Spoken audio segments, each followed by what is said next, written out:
তো বন্ধুরা শুভ সকাল। সবজি তো এনেছে, আমি তো ডাল বসিয়ে দিয়েছি রান্না করব বলে। জানি না এর মধ্যে কী আছে, দেখা যাক কী আছে। বাবা, তো চিকেন আছে বন্ধুরা। আমি তো জানি না আমার বড়মশাই চিকেন এনেছে, আমি ভেবেছি মাছ এনেছে, তাই জন্য আমি ডাল বসিয়ে দিয়েছি। এই দেখো, এবার আমাকে চিকেন রান্না করতে বসতে হবে।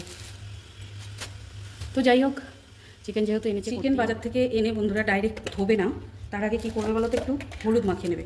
আমি হলুদ দিয়েছি আর একটু দিচ্ছি। এই হলুদটা মাখিয়ে হাতে সময় থাকলে আধ ঘন্টা, নয়তো 10 মিনিটও মাখিয়ে রেখে ভালো করে তারপরে ধুয়ে নেবে। এতে যা জীবাণু থাকবে সেটা কিন্তু নষ্ট হয়ে যাবে। এইভাবে মাংসকে হলুদ দিয়ে ম্যারিনেট করে তারপরে ধো, জানিও এটা কিন্তু খুব ভালো জিনিস। কারণ হলুদ আমরা জানি আমাদের শরীরের পক্ষে বা অ্যান্টিসেপটিক হিসাবে কতটা কাজে দেয়। তোমরা দেখতেই পেয়েছিলে যে আমি হলুদ মাখিয়ে রেখে দিয়েছিলাম, আধ ঘন্টার মতো হয়ে গেছে। এবার দেখো আমি দুটো দুটো করে এভাবে রোদে বলে মাংসটাকে ধুয়ে নেবো।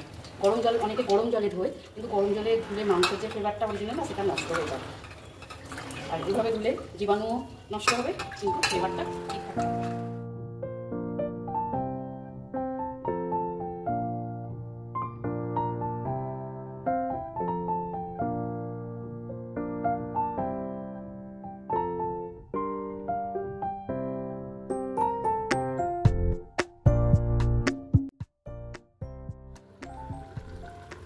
তো দেখো বন্ধুরা, মাংস ধোয়া কমপ্লিট। আমি এবার মাংসগুলোকে ভাজতে দিচ্ছি।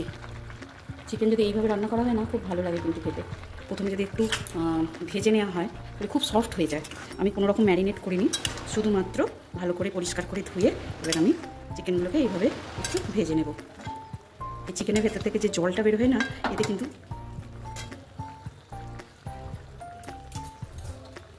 ওই চিকেনটা ভালোভাবে সেদ্ধ হয়ে যায়। ততক্ষণে আমার ওদিকে মশলাটাও রেডি করা হয়ে যাবে।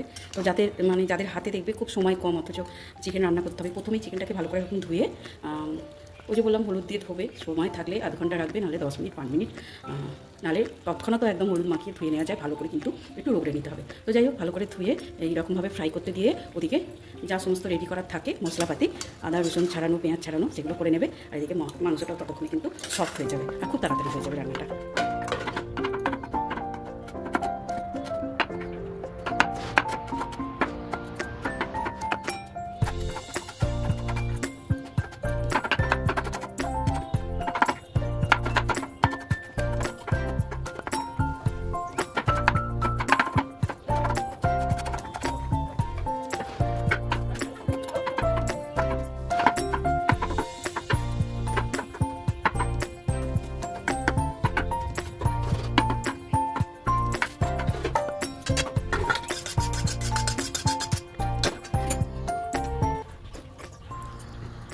তো বন্ধুরা দেখলে সমস্ত আমি সবজি মশলা কেটে নিলাম, পেঁয়াজ, আদা রসুন, ক্যাপসিকাম, টমেটো এসব। তারপর কড়াতে তেল দিয়ে তাতে গোটা গরম মশলা, তার মধ্যে আমি ডালচিনি আর ছোটো এলাচ দিয়েছি, শুকনো লঙ্কা, তেজপাতা, গোটা জিরে দিয়েছি। হালকা সুগন্ধ বের হয়ে গেলেই মশলা থেকে ওই ফোড়নের মশলাগুলো থেকে তারপরে পেঁয়াজটা দিয়ে দিলাম। আর পেঁয়াজটার পরিমাণটা একটু বেশি দিয়েছি যাতে গ্রেভিটা বেশ ভালো হয়। আর একটু অল্প লবণ দিয়ে দিলাম যাতে পেঁয়াজগুলো ভালো সেদ্ধ হয়ে যায়। তো এদিকে দেখো আমি আদা রসুন আর টমেটো, কাঁচা লঙ্কা, পেঁয়াজ, তো এগুলোকে আমি একটা পেস্ট বানিয়ে নেব। তো দেখো পেস্টটা বানানো হয়ে গেছে। আর পেঁয়াজগুলো হালকা লাল লাল ভাজার মতো, খুব ভাজবো না, কিছুটা ভাজা হয়ে গেলে তারপর মশলাগুলো দিয়ে দেব। তারপরে যা নর্মাল গুঁড়ো মশলা দেওয়া হয়, হলুদ গুঁড়ো, লঙ্কা গুঁড়ো, জিরে গুঁড়ো, ধনে গুঁড়ো আর পরিমাণ মতো লবণ, সমস্তটা দিয়ে এবার ভালো করে মশলাটাকে কষিয়ে নেব।